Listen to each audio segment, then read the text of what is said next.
इसके बाद है 6.33, ये एक्चुअल एग्जाम का भी क्वेश्चन है। Product P3 requires 0.4 litres of material M5। जब हम प्रोडक्ट P3 बनाते हैं तो एक P3 प्रोडक्ट बनाने के लिए 0.4 लीटर्स हमें चाहिए। किसका? रॉ मटेरियल का क्या नाम है? M5। इसके बाद inventories are plan to change during period 6 as follows. Product P3 की जो इन्वेंट्री है ना, प्रोडक्ट के साथ लिख लेते हैं, P3 की जो इन्वेंट्री है ये हम चाह रहे हैं कि इसको हम डिक्रीज करें 200 यूनिट से। कौन सी इन्वेंट्री को? Closing inventory. एंड जो मटेरियल M5 है, रॉ मटेरियल M5, इसको हम इंक्रीज करें 150 यूनिट से।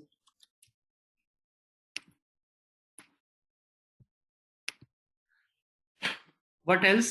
6,000 units of P3 are planned to produce. Production हमने कितनी करनी है P3 की? क्योंकि प्रोडक्ट है ये आपका। P3 की प्रोडक्शन हमने करनी है 6,000 units. What is the planned usage of material M5 in the production of P3 in period 6? कितना मटेरियल M5 यूज होगा इन टोटल, कितने लीटर्स में? क्योंकि M5 जो है रॉ मटेरियल है और ये लीटर्स में कैलकुलेट करते हैं। So give it a try. Sir, option A. Option A, 2400 liters. Very good. And Muntaha? Sir नहीं निकल रहा। कितनी प्रोडक्शन करनी है P3 की? 6,000। 6,000। और 6,000 में हर यूनिट के लिए कितना लीटर हमें चाहिए? 0.4 लीटर चाहिए हमें। So 6,000 into 0.4, तो हमें कितना चाहिए? 2,400 लीटर्स। ये लीटर्स जो है ये हम यूज करेंगे अपनी प्रोडक्शन में, 2,400 liters. So option A is the correct one. Clear with this thing, Muntaha? Sir, what about closing or opening? Closing inventory, वो फॉर्मूला हम क्या यूज करते हैं? पहले हम डिटरमिन करते हैं कि प्रोडक्शन कितनी करनी है। लेट्स सपोज 6,000 यूनिट्स करनी है। फिर अगर ओपनिंग इन्वेंट्री गिवन होती है वो हम माइनस कर देते हैं। लेट्स सपोज 1,000, क्वेश्चन में गिवन नहीं, मैं एग्जांपल दे रहा हूँ। माइनस 1,000 कर देते हैं। फिर जो क्लोजिंग इन्वेंट्री होती है उसको हम ऐड कर देते हैं। लेट्स सपोज क्लोजिंग इन्वेंट्री है 1,500। फिर हम इसको टोटल करते हैं। ठीक है, ये टोटल क्या होता है मुंतहा? सर रॉ मटेरियल जो ऑर्डर करने हैं हमें, जो ऑर्डर करना है या जो परचेज करना है। क्वेश्चन में आपसे क्या पूछ रहा है कि हमने कितना रॉ मटेरियल परचेज करना है, या ये पूछ रहा है कि कितना हमने यूज करना है प्रोडक्शन में? यूज करना है। यूज करना, तो ओके हाँ यूज तो ये सर। करना है प्रोडक्शन में। अगर पूछ रहा होता कि परचेज कितना करना है, फिर इन इन्वेंट्रीज को भी हम कंसिडर करते हैं। लेकिन वो तो आपसे पूछ ही नहीं रहा कि कितना परचेज करना है। तो ये जो दो इन्वेंट्रीज दी है सिर्फ कंफ्यूज करने के लिए दी हुई है। Clear with this thing? Sir मैंने ऐसे कैलकुलेट नहीं किया। सॉरी अक्सा, क्या कह रही हो? मैंने ऐसे कैलकुलेट नहीं किया था। आपने कैसे किया? मैंने पहले 150 को मल्टीप्लाई किया 0.4 से और फिर 5800 को मल्टीप्लाई किया, तो दोनों को प्लस कर दिया। 150 को मल्टीप्लाई किया 0.4 से? नहीं, 150 तो आपका देखो मटेरियल M5 है ना, तो ये 150 तो ऑलरेडी आपको अच्छा यूनिट्स में दिया हुआ है। ठीक है, इसको 0.4 कर लो। फिर क्या किया उसके बाद? तो मेरा 80 आ रहा था। 80 आ रहा था? नहीं नहीं, आपने क्या किया? पहला स्टेप ये किया आपने, 150 को मल्टीप्लाई किया 0.4 से। उसके बाद क्या किया? 5800 को मल्टीप्लाई किया। 5800 को मल्टीप्लाई किया किसके साथ? 0.4 से। 0.4। ओके, फिर आपने टोटल कर लिया, तो ये तो 2380 आ रहा है। फिर आपने क्लोजेस्ट वाला ऑप्शन चूज कर लिया। नहीं सर, मेरे 2400 आ रहा था। मैंने यही आप वाली वर्किंग की है ना। पता नहीं, मेरा 80 आ रहा था, गलत किया था मैंने। ओके, नहीं ऐसी होना तो नहीं चाहिए था कि सही आए, लेकिन चलो अगर आ रहा है तो ठीक है। लेकिन वर्किंग इसी तरह है कि उसने हमसे पूछा यूजेज कितना है प्रोडक्शन के लिए, प्रोडक्शन करनी है 6000 मल्टीप्लाई 0.4, तो ये लीटर्स में आ गया। अक्सर देखो रिक्वायरमेंट पढ़ना इसलिए बहुत इंपॉर्टेंट होता है, दोनों को मैं कह रहा हूँ, रिक्वायरमेंट पढ़ना बहुत इंपॉर्टेंट होता है, क्योंकि देखो उसने डेटा दिया है, काफी कंफ्यूजिंग लग रहा है ये क्वेश्चन, लेकिन उसने रिक्वायरमेंट कितनी सिंपल पूछी हुई है कि कितना यूज होना है प्रोडक्शन में, that's it.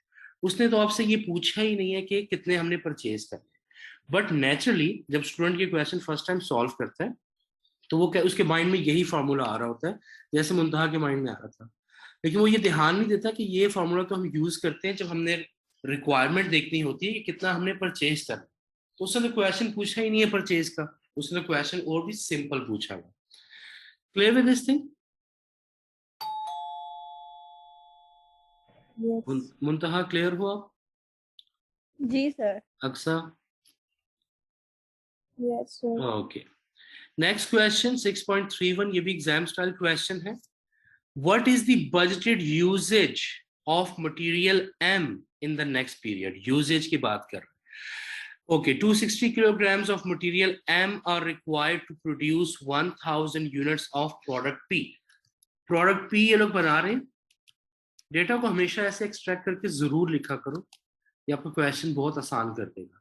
So product P बना रहे हैं, और हर प्रोडक्ट P के कितने 1000 यूनिट्स बनाने के लिए, प्रोडक्ट P के 1000 यूनिट्स बनाने के लिए 260 kilograms ऑफ मटेरियल M चाहिए होता है।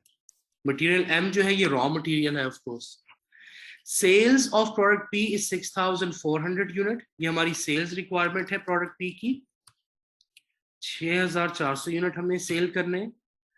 ओपनिंग इन्वेंट्री भी दी हुई है प्रोडक्ट P की, क्लोजिंग भी दी हुई है, मटेरियल M का भी ओपनिंग क्लोजिंग दिया हुआ है।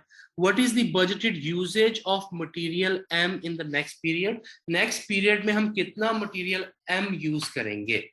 So give it a try. Sir, नहीं हो रहा मुझसे। Okay. And Muntaha? सर नहीं हो रहा, आंसर लिखना था। Okay. प्रोडक्ट P जो है ये 6400 है। अब इसमें और पिछले क्वेश्चन में थोड़ा सा फर्क है। पिछले क्वेश्चन में हमें क्या दिया हुआ था, हमने डायरेक्ट रॉ मटेरियल की रिक्वायरमेंट कैलकुलेट कर ली थी, ठीक है, कि कितने यूनिट्स हमने प्रोड्यूस करने हैं, मल्टीप्लाई ये।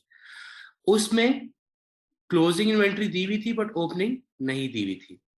इस क्वेश्चन में क्या हो रहा है, हमने देखना है कि पूरे पीरियड में हमने कितना मटेरियल M यूज करना है पूरे पीरियड में। अच्छा, पिछले में हमें यूजेज जो है वो डायरेक्ट दिया, production sorry not uses, production कितने हमने यूनिट्स की करनी थी वो हमें दिया हुआ था। इस क्वेश्चन में क्या है कि प्रोडक्शन हमें नहीं बताया हुआ कितने यूनिट्स की हमने करना है, उन्होंने हमें ये बताया हुआ सेल्स जो है 6400 का। अब आई एम श्योर आप लोगों ने क्वेश्चन कैसे सॉल्व किया है कि 6400 को डिवाइड बाय 1000 किया, मल्टीप्लाई 260 किया, ऐसे ही ट्राई किया आप लोगों ने? यही वर्किंग की है या कुछ और किया है? सर ये तो नहीं किया। अच्छा, मुंतहा मैंने आपने क्या 260 वर्किंग इंटू 100 किया, 260 इंटू 1000 किया तो अमाउंट बहुत ज़्यादा आ रहा था, तो मैंने उसको छोड़ दिया।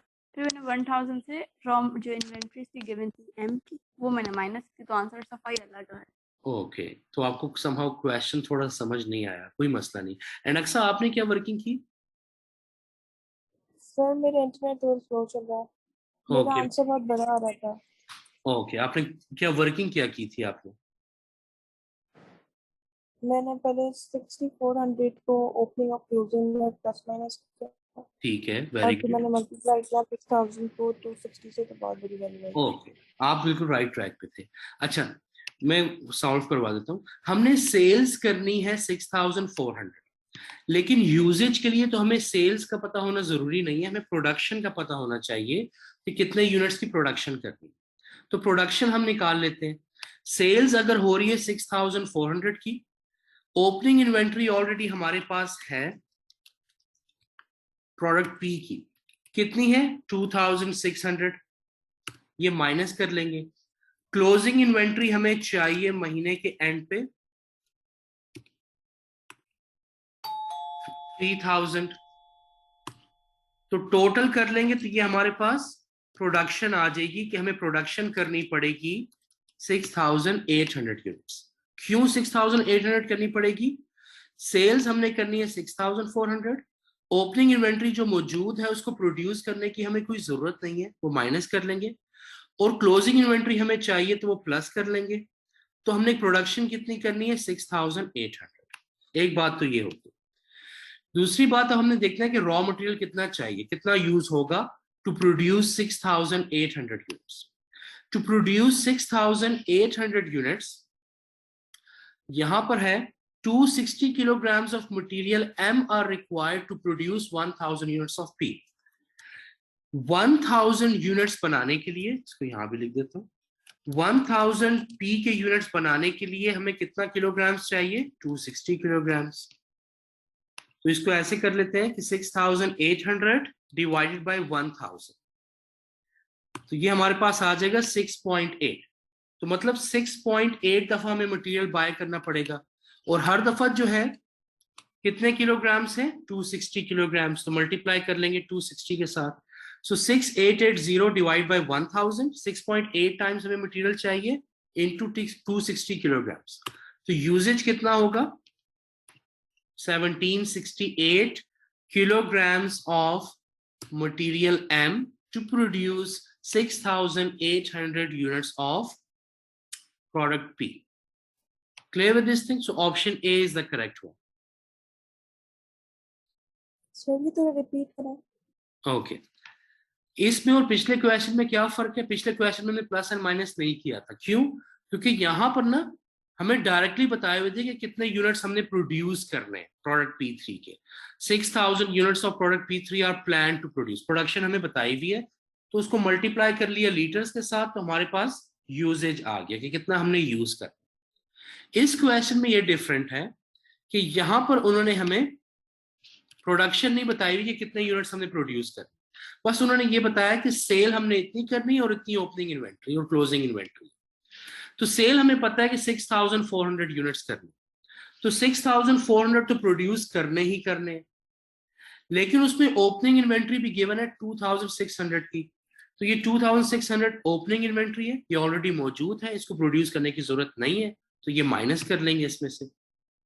फिर इसमें क्लोजिंग इन्वेंट्री हमें चाहिए कि प्रोडक्शन जब हम 6400 यूनिट सेल कर लेंगे उसके बाद भी हमारे पास 3000 यूनिट्स बचने चाहिए, तो वो एडिशनल हमें प्रोड्यूस करने पड़ेंगे क्लोजिंग इन्वेंट्री के लिए, इसको ऐड कर लेंगे। तो प्रोडक्शन हमने कितने करनी है? प्रोडक्शन हमने करनी है 6800 यूनिट्स। अब 6800, इसमें एडिशनल पॉइंट क्या है इस क्वेश्चन में कि जब आप 1000 यूनिट्स बनाते हैं पी के, तो उसके लिए आपको चाहिए होता है 260 किलोग्राम्स। तो अगर 6800 यूनिट्स बनाने हैं तो उसके लिए कितना किलोग्राम्स चाहिए होगा?